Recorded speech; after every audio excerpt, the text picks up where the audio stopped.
un buen abogado. Un buen abogado. Primero, lenguaje jurídico. Ahí les va. ¿En qué semestre están? Más o menos. Bueno, debe haber de todo, pero quinto, séptimo. Allá hay uno que dijo en el 12º. Yo creo que no entendió la pregunta. En el 12º semestre dijo, bueno. A ver, estoy seguro que se acordarán cómo está uno en la prepa. Hace su último examen del último año de prepa, digamos en junio quizá, en julio a lo mejor, y de repente en septiembre empieza el primer semestre en la Facultad de Derecho, llega uno a clase y los profesores le hablan en un lenguaje que uno ni entiende, ¿sí o no? Una de las 16 cartas se refiere al lenguaje jurídico y tiene que ver con el hecho de que, uno, ustedes tienen que estar familiarizados y dominar los conceptos básicos que estructuran todo el lenguaje jurídico. No importa si es penal, si es laboral, si es constitucional, si es fiscal, si es administrativo, si es económico, no importa.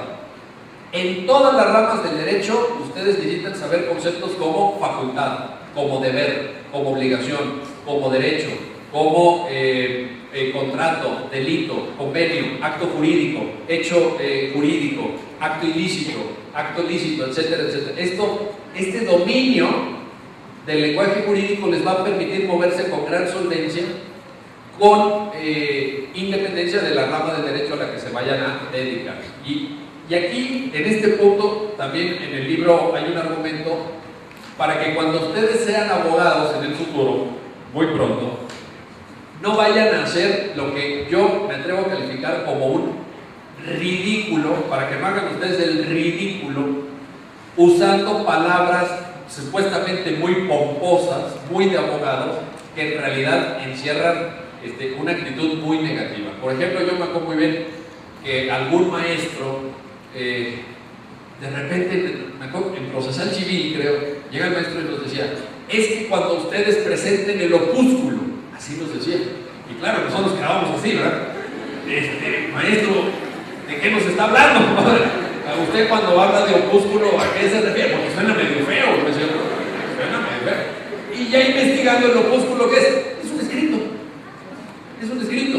Bueno, ¿por qué no, dice, cuando ustedes vayan a pedir una y presenten el escrito de demanda o de alegato? Ah, ¿verdad? Bueno, te dicen, a ver, preséntame el opúsculo. O sea, es importante el lenguaje jurídico, pues que seamos claros también, ¿verdad? Que aprendamos a utilizarlo correctamente. 2. La información jurídica. Miren, hay ahora en el mundo del siglo XXI, en el mundo de Internet, hay un exceso de información para todo. Hagan esta prueba. Incluso los que traen ahorita celular con Internet lo pueden hacer en este mismo momento.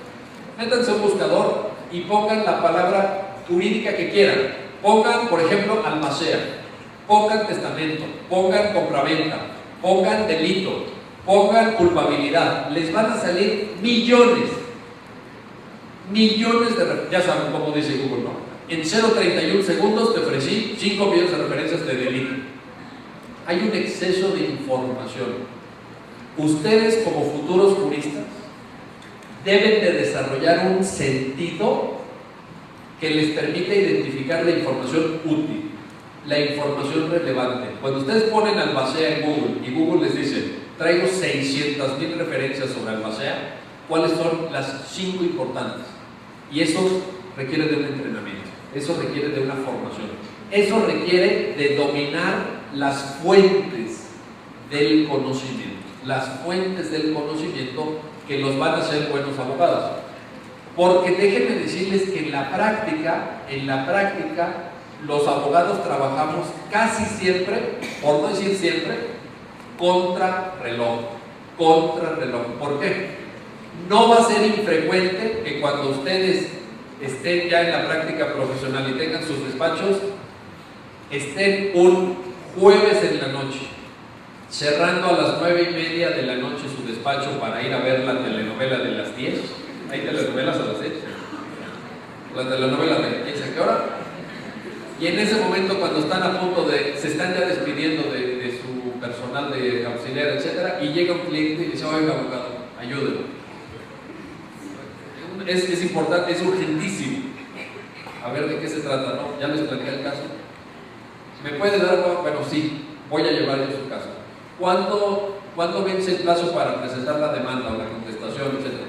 Mañana.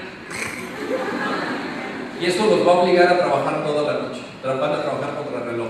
Si ustedes no dominan este segundo punto que estoy haciendo referencia, si ustedes no conocen las fuentes de la información jurídica, se van a sentar a las 11 de la noche de ese jueves enfrente de su computadora y van a decir: ¿qué me había dicho mi profesor de Derecho Civil que era el Albacea? Ahora, le voy a poner en Google, Albacea. Y entonces van a pasar toda la noche simplemente buscando información. En cambio, si ya lo tienen, si ya saben dónde buscar, si ya saben cuáles son las fuentes que ustedes cotidianamente utilizan y les son útiles, van a avanzar muchísimo más rápido. 3. Las nuevas tecnologías. Las nuevas tecnologías. Es muy importante que desde la facultad, que desde la universidad, ustedes integren en su vida cotidiana, en su vida profesional, las nuevas tecnologías. Me refiero fundamentalmente a internet, a las redes sociales, etcétera, pero que lo hagan intentando aportar, intentando que estas herramientas tecnológicas les permitan a ustedes crecer como personas y crecer como profesionistas, estudiantes primero, abogados después.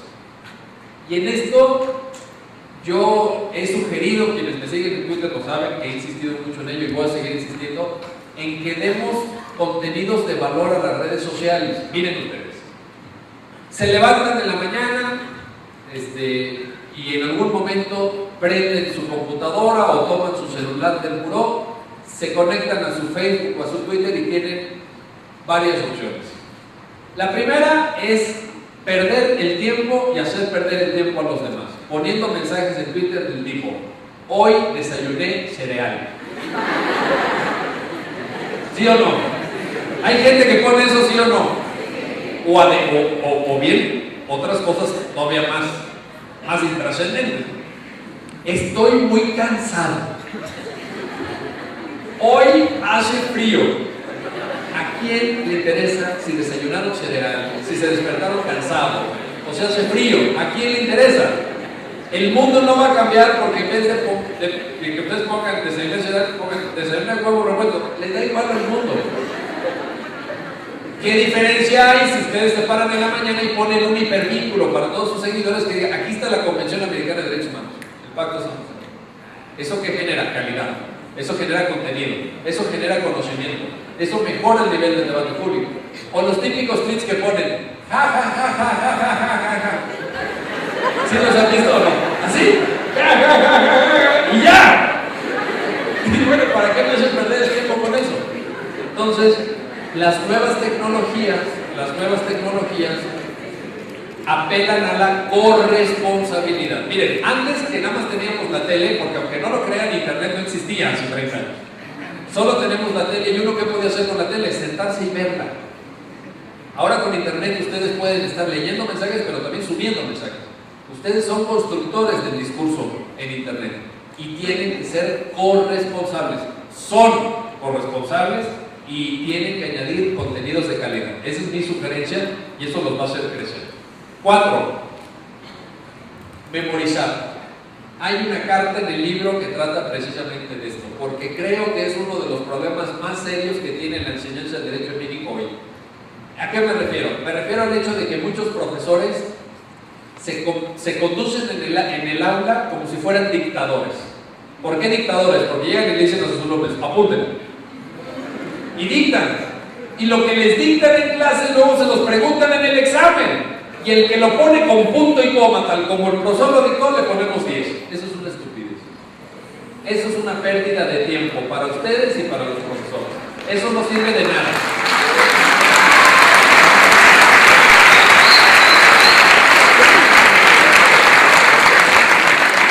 Y se los voy a contar con una anécdota. Miren, mi primer examen de la licenciatura, el primer examen que hice, nunca lo voy a olvidar, fue de Derecho Romano. Y al profesor le encantaba recitarnos el digesto en latín. Era un profesor muy culto y sabía latín y nos recitaba el digesto en latín. Y nos pidió el profesor que nos aprendiéramos de memoria muchas cosas que ni entendíamos. estaban en latín, y entre ellas, nunca lo olvidaré, el concepto de justicia. Jusum cuique tribuere, ¿no? Darle a cada quien lo que es suyo. Nos lo preguntó en el examen, yo me lo aprendí de memoria, evidentemente.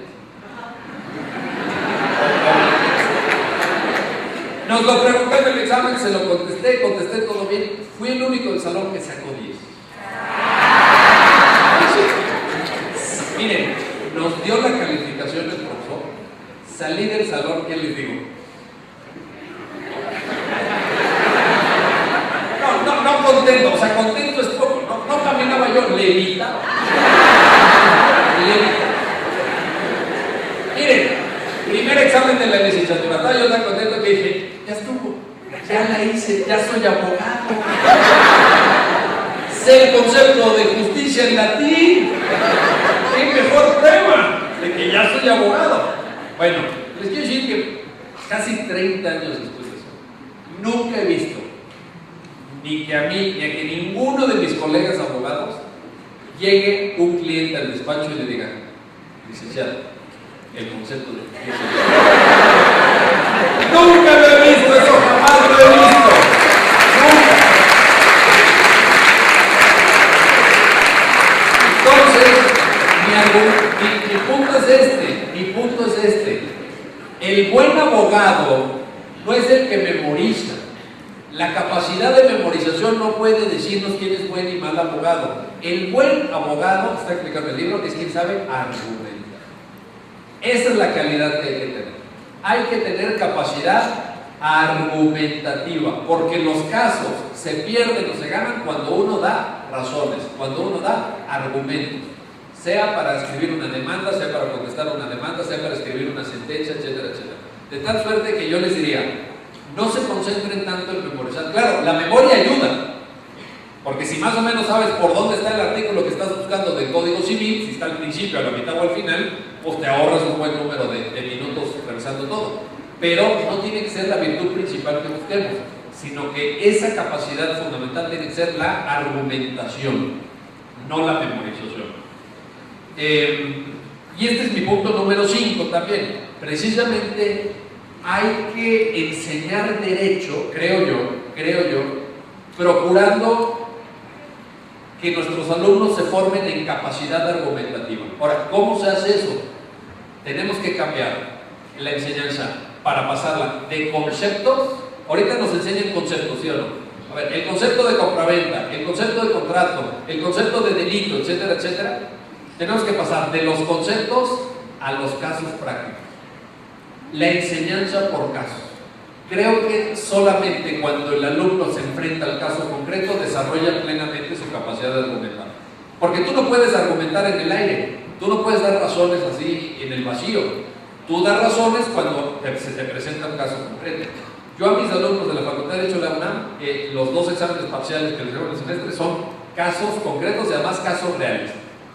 Les digo, a ver, aquí hay un caso real. Si usted fuera ministro de la Suprema Corte, si usted fuera juez de la Corte Interamericana, si usted fuera juez de distrito o juez civil, etcétera, ¿cómo lo resolvería? Y es, obviamente, es un examen con libro abierto. Además, el examen se lo llevan a su casa. Yo les doy 24 horas para que me entreguen el examen. Si lo quieren hacer en equipo, si lo quieren consultar, hagan lo que quieran. Me tienen que traer el caso resuelto en 24 horas. Claro, son casos difíciles que no se pueden resolver simplemente consultando el diccionario. Tienen que saber, tienen que traer conocimiento a los chavos. Pero me parece que esto es básico. En vez de simplemente aprenden el concepto, los 5 elementos del delito. ¿Se acuerdan ustedes? Eso en la práctica no es tan útil como saber argumentar. 6. Es muy importante, es básico, es fundamental que desde la facultad, desde la universidad, tengan ustedes una rigurosa formación ética. Ética, la ética del abogado, la ética profesional. ¿Y saben por qué se los digo? Porque a lo mejor muchos de sus maestros no, a mí por ejemplo ningún maestro me lo dijo, pero yo quiero hablar claro con ustedes. Allá afuera, amigos, en la práctica profesional del mundo del derecho hay corrupción. Hay corrupción. Sí. Es más, hay mucha corrupción. Hay mucha corrupción. Por tanto, el abogado que no tenga firmes sus bases éticas, que no tenga su axiología bien determinada, va a incurrir en este tipo de prácticas indeseables, que son un cáncer para la sociedad. Muchos de los problemas que tenemos en México, muchos, se deben a la corrupción. Si la corrupción no existiera, México sería un país infinitamente mejor, mucho más desarrollado, mucho más bien distribuida la riqueza, mucho más seguro incluso. ¿Cuántos delitos no se cometen por actos de corrupción de las autoridades? Vaya, no hay que ser un genio para ver esto. Y aquí sí quiero decirles que lo más fácil a veces es decir, si hay corrupciones porque las autoridades son corruptas y ellos tienen la culpa. No. Para que alguien tome dinero, tiene que haber alguien que ofrece dinero. Y muchas veces, también vamos a decirlo sin tapujos, son los abogados los que propician la corrupción. Son los abogados los que dan ese dinero. Entonces esto hay que decirlo con todas sus letras. Y por eso requerimos que ustedes tengan una sólida formación ética, que tengan principios, que tengan valores que deben adquirir ¿en dónde? Naturalmente en la facultad, aquí en estos años, en las aulas en las que ustedes están, por supuesto, estudiando. Porque, además, miren, la corrupción no siempre involucra a una autoridad. Para mí es un acto corrupto cuando, y eso pasa con mucha frecuencia, cuando el abogado le dice a su cliente, oiga, fíjese que el juez que está llevando el caso me pidió dinero para dictar una sentencia favorable a nosotros. Ah, sí, le dice, ¿cuánto le pidió, licenciado? 50,000 pesos. Y sale, y ya sale el asunto, y el abogado dice, podemos pagarle 50,000 pesos al juez para que salga rápido y bien, o litigar 5 años más. ¿Qué prefieren? No, pues ahí van los 50,000. ¿Y saben qué? Esos 50,000 no son para el juez, ¿para qué son? Para el abogado. Y eso, perdónenme, pero eso se llama corrupción. Y eso pasa. Ya ha pasado, no una, ni 10, ni 20 veces. Eso ha pasado cientos de veces. Y eso es tan corrupto como el policía de la esquina que nos extorsiona. Eso también se llama corrupción. De tal suerte que para mí es básico, es fundamental que ustedes egresen de esta facultad con sólidas bases éticas, axiológicas, que tengan ética profesional en el ejercicio de la vocación. 7. Yo no sé, no puedo saber por qué razón decidieron ustedes estudiar Derecho. Habrá algunos que digan, pues es que mi papá o mi mamá o mi tío o mi bisabuelo eran abogados. Habrá otros que digan, no, mira, yo la verdad decidí estudiar Derecho porque no me gustaban las matemáticas. Lo que menos tuviera que ver con matemáticas. Habrá otros que digan, yo estudié Derecho porque quiero ser rico. Y he visto los abogados que andan con unos carrazos y unas corbatas de rayas, etc. Yo quiero hacerme rico y usar esas corbatas de rayas.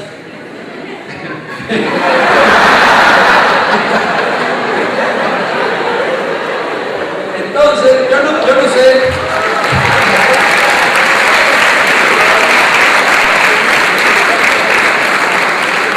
Yo no sé por qué razón decidieron ustedes estudiar Derecho, pero sí sé que, sinceramente se los digo, se habrán equivocado de carrera si ustedes no sienten una profunda convicción y un profundo compromiso con la justicia. Con la justicia. Porque aquí lo que hacemos los abogados, nuestro horizonte final, el valor último, el valor máximo, lo que le da sentido y significado y justifica todas las instituciones jurídicas, el derecho penal, el civil, el constitucional, el federalismo, la división de poderes, los contratos de compraventa, todo lo que nosotros hacemos se justifica por ese gran valor que llamamos justicia. Si ustedes no sienten nada por eso, si a ustedes la justicia no les llama en lo más mínimo, si a ustedes les da igual cuando ven un acto de injusticia y no se les revuelven las tripas, se equivocaron de carrera. Cámbiense a filosofía, cámbiense a veterinaria, cámbiense a matemáticas, algo más neutral, que no tenga problema. Pero aquí nosotros trabajamos con problemas de justicia. Una de las cartas, la carta 15, la penúltima, trata precisamente de la justicia. Pero lo que les digo en esa carta, insisto, sin ánimo de resumir el libro, pero la clave es esta: a mí no me interesa tanto poder dar un concepto de justicia. Conceptos de justicia hay 10.000. Los filósofos han ensayado responder esta pregunta: ¿qué es la justicia? Desde hace milenios, sin llegar, por cierto, a un consenso. Pero bueno, hay muchos conceptos. No, a mí lo que me interesa, y así lo digo en el libro, es que ustedes vivan la justicia no como concepto, sino como experiencia. La justicia no como un ideal solamente, sino como parte de nuestra experiencia cotidiana. Y en ese sentido, en el libro encontrarán varias claves, como por ejemplo, si quieren una sociedad más justa, hay que evitar el dolor en los demás. Eso es algo objetivo, eso es algo que se puede medir. Si ustedes le pellizcan el brazo de punto, le va a doler. A todos nos va a doler si nos pellizcan el brazo. Eso es algo que no está a discusión, que no está en disputa. Y eso es una medida inicial a partir de la cual podemos entender la justicia. Es justo aquel acto que no provoque dolor. Es injusto aquel acto que provoca dolor. Y por tanto, esa es nuestra... así quiero yo plantearlo en esta carta, finalmente, el punto de partida sobre el que tenemos que trabajar. 8 y último punto.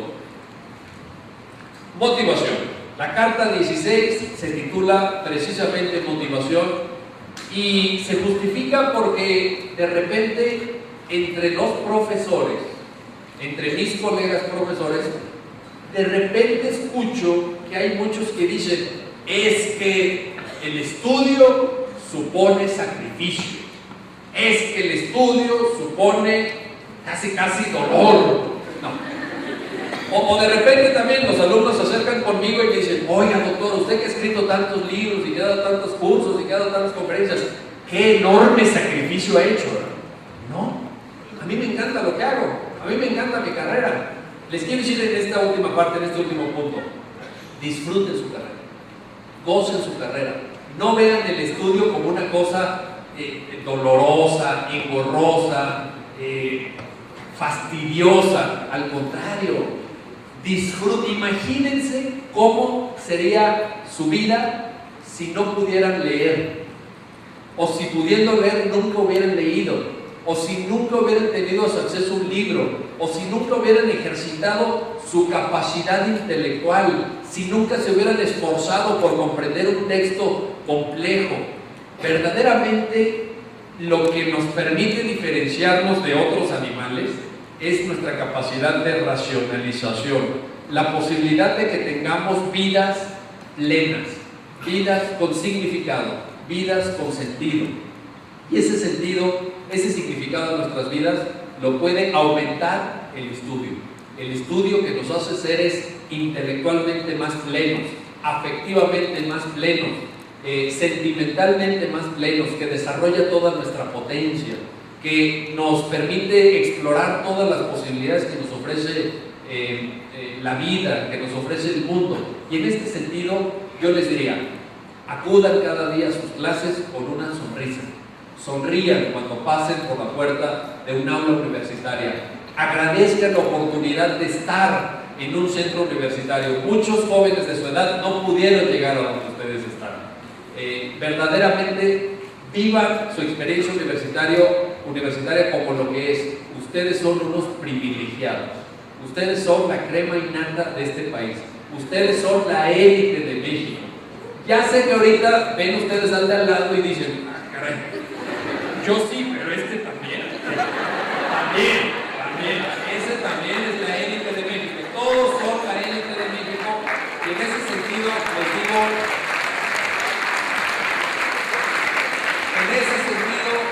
quisiera pues terminar diciéndoles que disfruten, no vean estos años en la facultad como un sacrificio, como algo, no, al contrario, es una enorme oportunidad para disfrutar de crecimiento personal, de crecimiento personal, profesional, académico. Ojalá que sea fructífera esta estancia, y ojalá que el día de mañana sean excelentes abogados, que estoy seguro que lo serán. Gracias. Y como muestra de este agradecimiento, reciba en manos del director de esta facultad, una constancia que precisamente materializa nuestro organización.